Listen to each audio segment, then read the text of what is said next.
I have a question for you guys. Which TV are you using right now, and what is your opinion on it? Let me know in the comments. Number 5. Samsung TU8000. Best for the money. This incredible 4K TV delivers some exceptional features, such as its attractive design, great darkroom performance, low input lag, and a nice smart TV platform that'll impress everyone out there. It really is a nice looking TV, despite the fact that it's a budget one. It really looks like a high-end TV. Moving on, despite being so cheap, the Samsung TU8000 rocks a pretty attractive design that's beautiful in my opinion. The chassis is made from black plastic but has a great textured finish that adds a bit of flair to it. The feet on the TV on the bottom are also made of plastic but provide nice looks and stability. The bezels around the screen are nearly non-existent, which impressed me as it makes this panel so attractive and immersive. Furthermore, I should state that the Samsung TU8000 has VESA wall mounting if you wish for a wall mounting. The Samsung TU8000 has a good amount of ports on the back, including 3 HDMI ports, 1 with ARC support, a coax port, RF connection, 1 composite port, and an optical port to complete the package. It also comes with a simple and intuitive remote control that I fell in love with. Number 4. Samsung Q90T. Best picture quality. The Samsung Q90T QLED TV is part of the Samsung 2021 TV catalogue and sits at the top of the manufacturer's 4K QLED lineup. There's higher-end 8K QLED TVs like the Q8000T and Q950T, but the Samsung Q90T is as premium as you can get with a 4K resolution. It's one of the best Samsung TVs for movies. As is only fitting for a TV that costs a not inconsiderable sum of money, the Samsung Q90T is extensively packed with features. It has a 3840 by 2160 resolution for starters.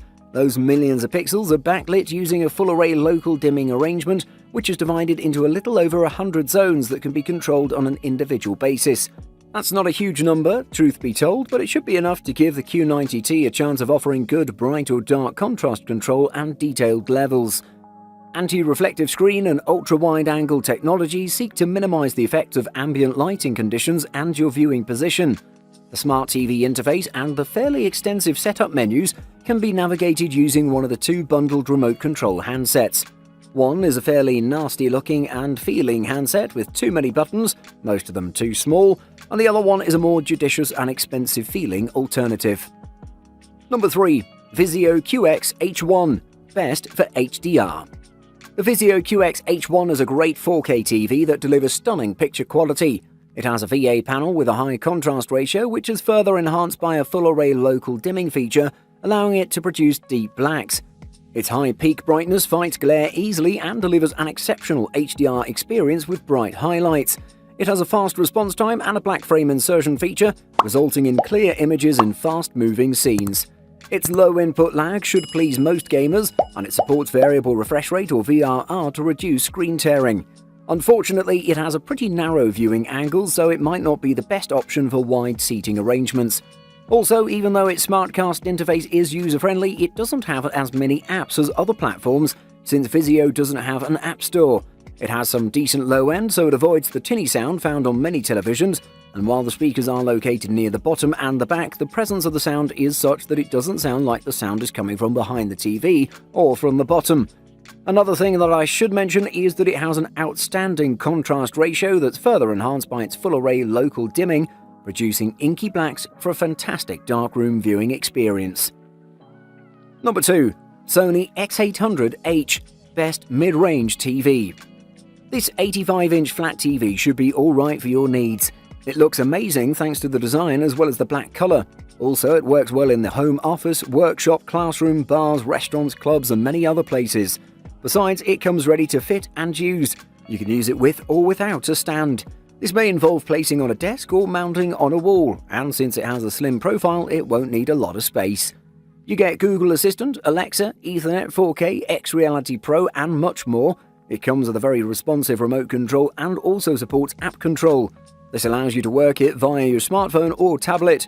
All sizes feature a 60Hz 3840 by 2160 or 4K UHD panel. The color technology is Sony's standard Triluminos, and the X800H supports HDR10 and HLG high dynamic range content, in addition to the aforementioned Dolby Vision. New to the 800 series this year are Dolby Vision HDR and Dolby Atmos Surround. Other supported services include Google Assistant, Amazon Alexa, plus Apple's AirPlay 2 and HomeKit. Being Android-based, you can also mirror your phone to the TV. That said, the X800H should hold its own. The Apple input assignment tweak is gold, and the overall image and experience will definitely please those in search of that certain something that Sony TVs deliver. Number 1. Sony X950H. Best color accuracy. The Sony X950H is a huge improvement over last year's Sony X950G or XG95. This year's model sounds significantly better and makes a number of usability improvements while keeping the same great picture performance. Prepare yourself for a rather involved unboxing experience. There's a ton of plastic clinging to the X950H, presumably to protect its gorgeous glossy design accents. Once the TV is up, you'll likely admire its form factor. Sure, it's still a black slab in your room, but it's a classy one. Sony doesn't discuss how many zones its TVs have, nor does it like to talk about its peak brightness measurements, claiming in both cases that the numbers don't necessarily represent performance.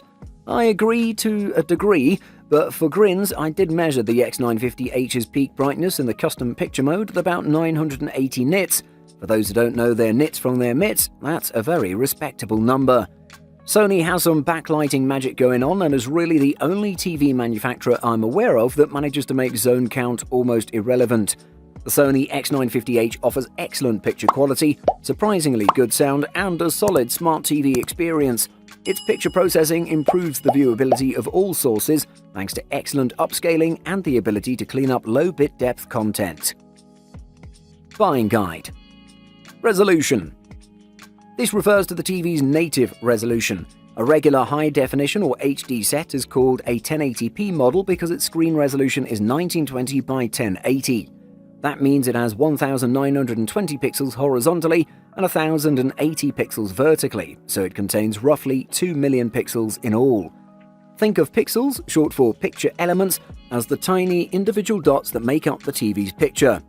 Ultra-high definition or UHD TVs, also called 4K TVs, have screen resolutions of 3840 by 2160, so they contain 8 million pixels or 4 times the number of individual pixels as an HD set. Viewing angles. Despite many improvements, most LCDs still have a fairly significant shortcoming: limited viewing angles. That means the picture looks its best only from a fairly narrow sweet spot right in front of the screen. We recommend checking the viewing angles by watching a TV from off to the side and from above and below the main part of the image. As you move away from the center of the screen, the image can dim, lose contrast and color accuracy, or look washed out. Refresh rate. The refresh rate, expressed in hertz, describes how many times per second a picture is refreshed on the screen. The standard refresh rate is 60 times per second or 60 hertz. However, in scenes with rapidly moving objects, a 60 Hz refresh rate can make things look blurry or jittery, particularly on LCD HD TVs. So to create a more solid picture, manufacturers doubled the refresh rate to 120 Hz and in some cases up to 240 Hz. HDR. HDR is short for High Dynamic Range, and as far as we're concerned, when it's done right, it's a much more impressive change to overall picture quality than resolution alone. HDR makes images more vibrant and lifelike through higher brightness, contrast, and wider color gamut. That's the total number of colors a TV can display. At its best, HDR is truly stunning. You won't want to return to SDR, Standard Dynamic Range, once you see it in